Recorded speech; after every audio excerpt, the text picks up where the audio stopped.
Diba? Kaya wag kang papayag. Diba? Yung jowa mo ba, mahal ka kasi kailangan ka? O kailangan ka kasi mahal ka? Dapat yun ang maramdaman mo, kailangan niya ako kasi mahal niya ako. Ang sakit-sakit nung, kaya niya pinipilit mahalin ako kasi kailangan niya ako. Wag. Kaya yun ang mga dapat natin i-consider kung itutuloy pa natin yung relationship o hindi. Kasi may mga relationship na gusto sana nating ituloy na kala natin special, pero hindi eh. Kailangan mong mag-let go sa negative para makapasok yung positive. May mga negative tayong pinipilit hawakan kasi kala natin yun na, pero hindi. Kailangan pag-isipan mo kasi baka kailangan mong i-let go yan dahil nag-aantay lang yung positive sa labas, di siya makapasok kasi nakabara yung negative.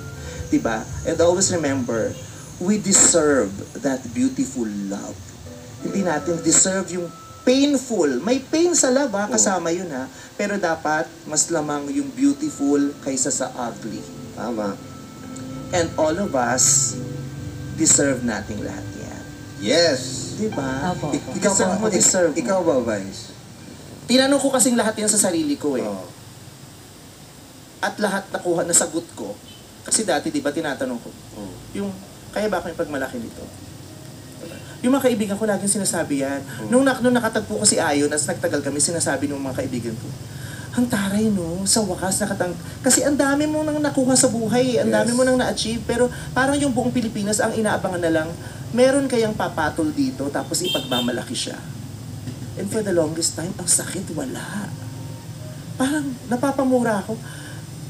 Gano'n ba ako kapangit? Nakakadiri ba akong tao? Diba? Ano bang klaseng mamamayan ako sa Pilipinas? Anong klaseng krimen ba yung ginawa ko? Bakit hindi ako maipagmalaki? Tapos pumapayag ako sa iba dati na itinatago ako. Nagtiyaga ako. Until I realized, ay hindi. Hindi mo ako dapat itaako. Hindi mo ako dapat ikahiya.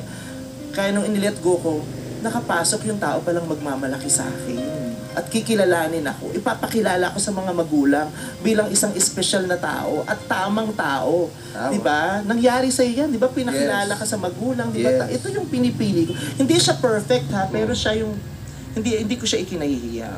Diba? Tsaka na-realize ko rin yung love na pinapasaya ako at hindi ako inuuto. That I was born for you.